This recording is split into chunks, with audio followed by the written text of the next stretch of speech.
Hey everyone, today we're going to be doing a Q&A video of questions posed to us from our patrons on Patreon. But before we get into that, we just want to announce that we are having our first ever meetup in Quartzsite, Arizona this January 27th from 2 to 4 p.m. What day is the 27th? It's a Sunday. Okay, so Sunday, January 27th from 2 to 4 p.m.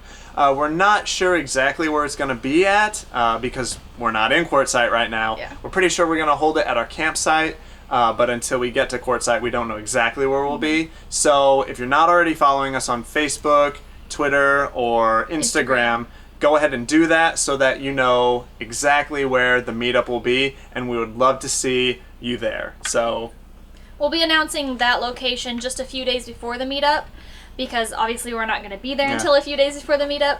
But yeah, that's when we'll be posting the directions and the GPS coordinates, all that fun stuff. But enough about that. Let's get to our questions. The first question is from Retiring from Normal, and they ask, have you guys talked about how you are staying online? Coming from Canada, we are amazed that you can live stream on your phone for hours and not incur massive cell phone bills.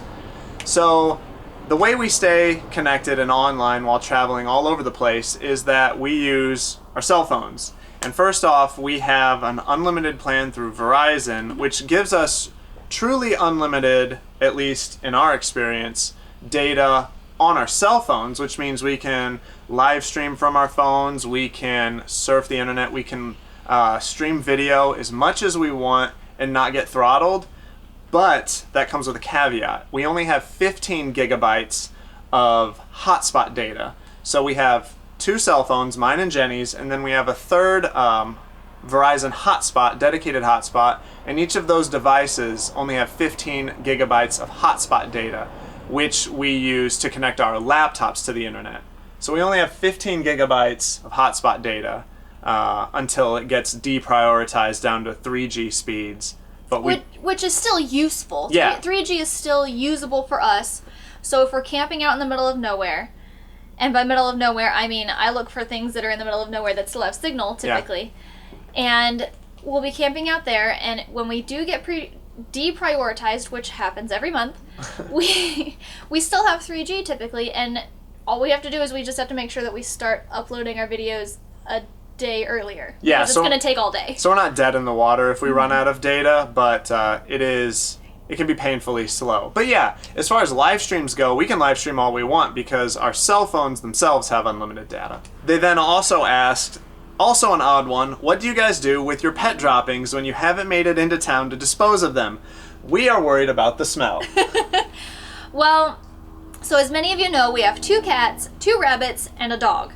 The dog uses the bathroom outside. We do pick up her pet droppings. We have little bags that we use to do that with. And then when I have to clean out the cat box and I have to clean out the rabbit's cage, those go in just a big trash bag.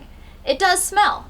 Don't get me wrong, it does. But we don't keep that in the RV while we're waiting to go into town. We put that in the bed of the truck. Yep.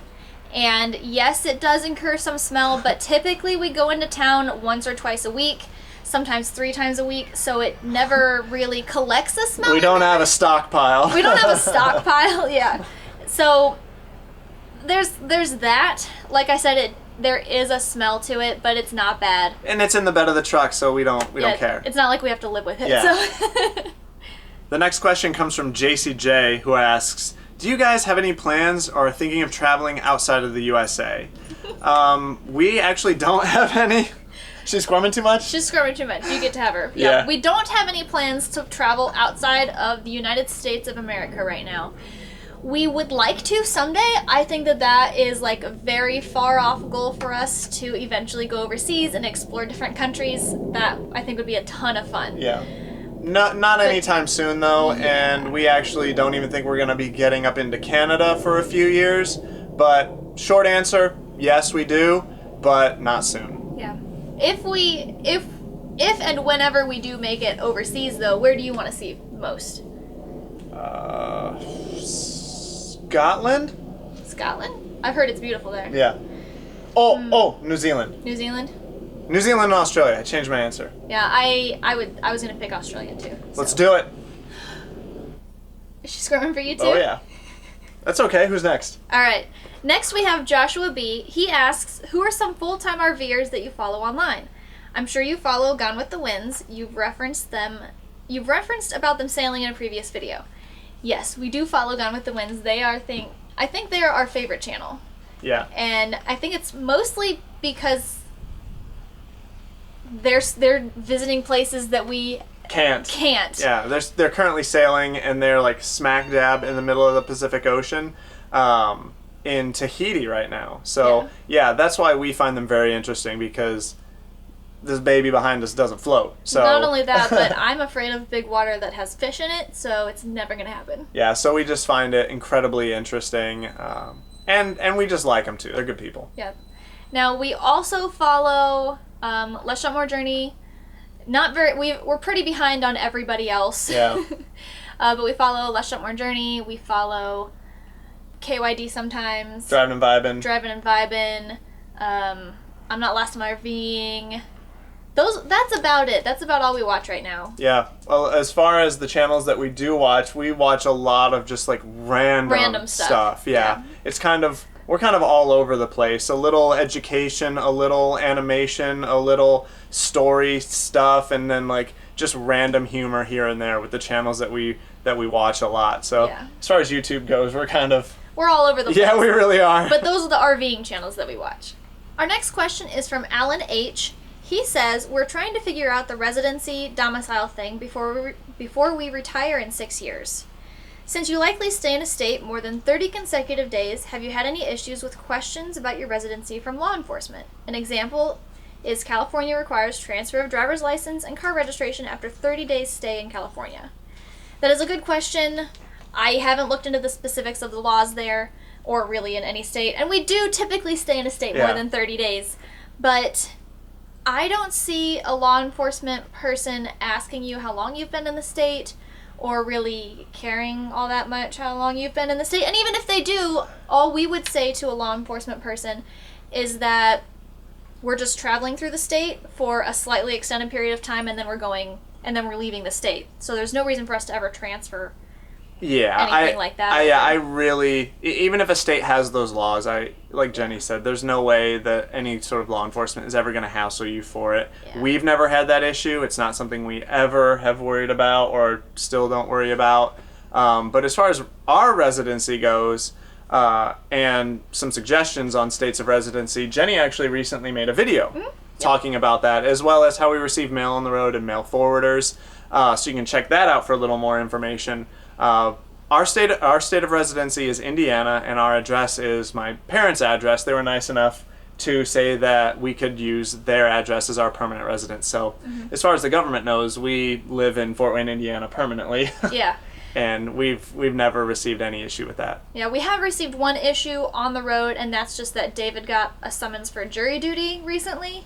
And all he did was he called the administrator number on the jury summons card that we received and let them know that we're in Utah for business, because, I mean, this is our business. This is our business. Us filming is our business. And they said, okay, when will you be back in Fort Wayne? He told him we'll be back around December for 3 weeks, and then we're leaving the state again to travel a little bit more. Continue, yeah. Yeah, and the administrator guy, you said he was a little... He seemed a little miffed. Yeah, a little miffed. Miffed is a good word for it. Yeah, that's good. Yeah, he was a little miffed, but he was just like, all right, well, I'll excuse you this time. So, we'll see how it goes. We haven't run into any more issues yet. So, our next question comes from Brian A., and he asks, do we have any long-term plans to modify or upgrade our travel trailer to be able to stay in colder climates? And actually, we do.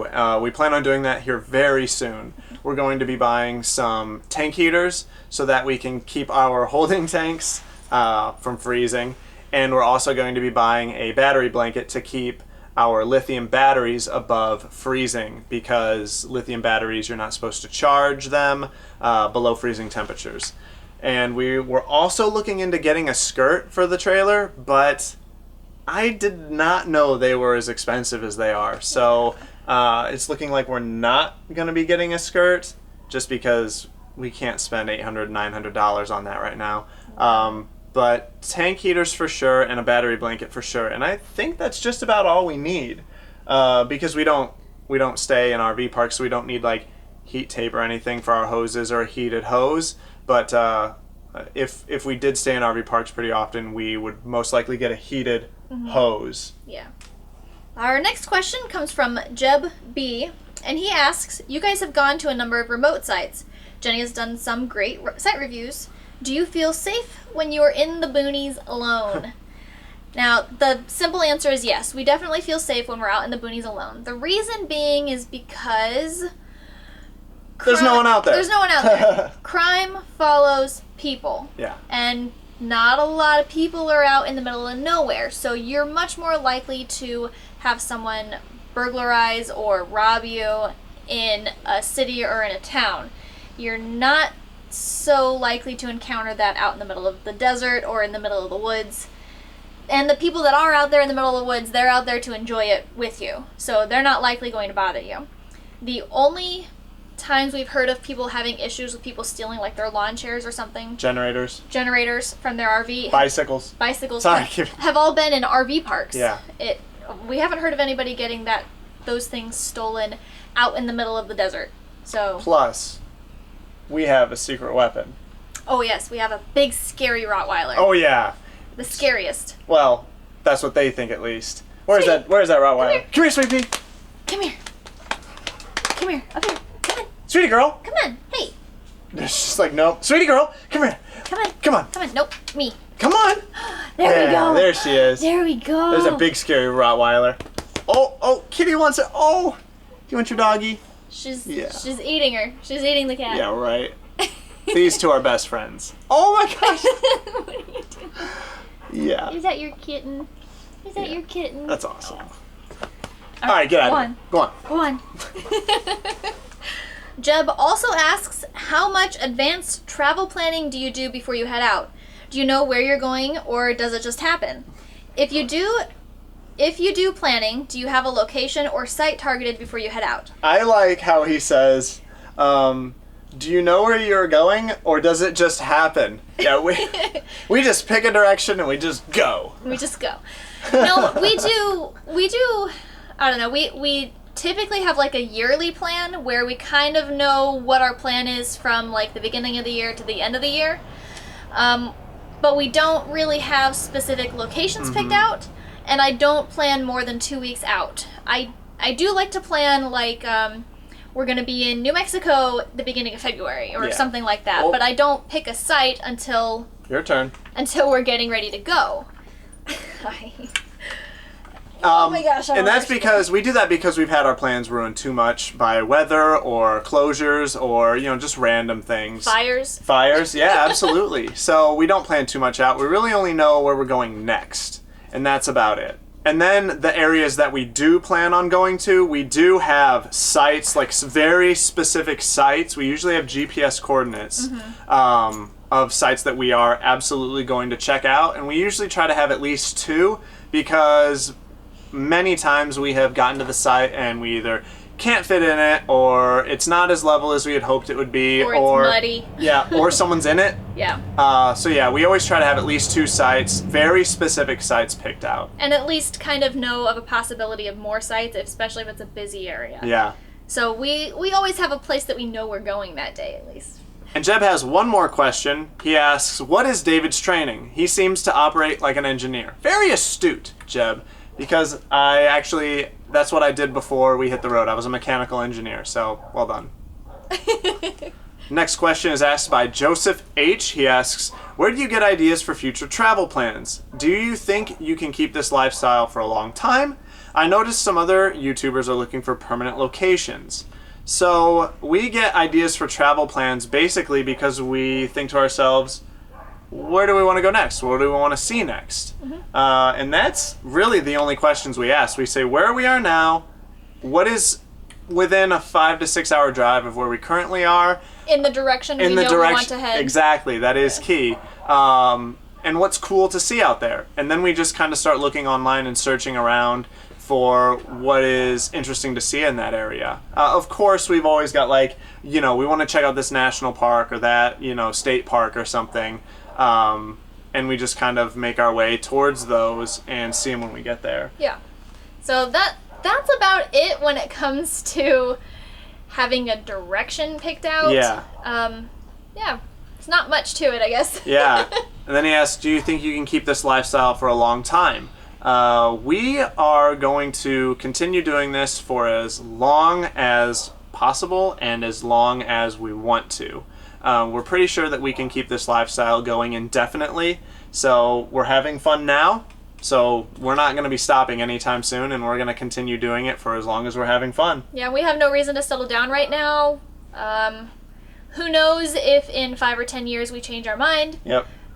We have no idea. Our life philosophy is just to keep everything open. Just maintain flexibility so that if, 5 years... Because who knows what kind of mindset we're going to have 5 to 10 years from now. I sure don't.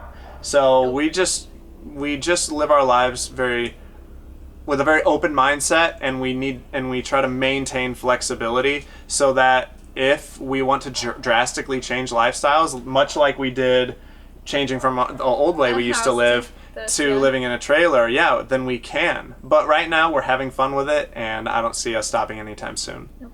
Derek P. then asks, why does my gray water taste funky? That's Derek. Oh, that's good. And our last two questions come from Scott R. And his first one is, how do you keep running the fridge 24/7 on solar?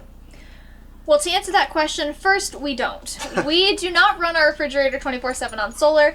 The only days we ever turn our refrigerator to electric are on days where we have full sun and we're bringing in more amps, a lot more amps than we're already using that day with our laptops plugged in. Yeah. There are days where we can have our fridge on for most of the day. Yeah, about 4 to 5 hours 4 to during 5 like hours, peak sun periods. And we are still charging. Yep. So we have those days, but we don't run our fridge on electric all the time.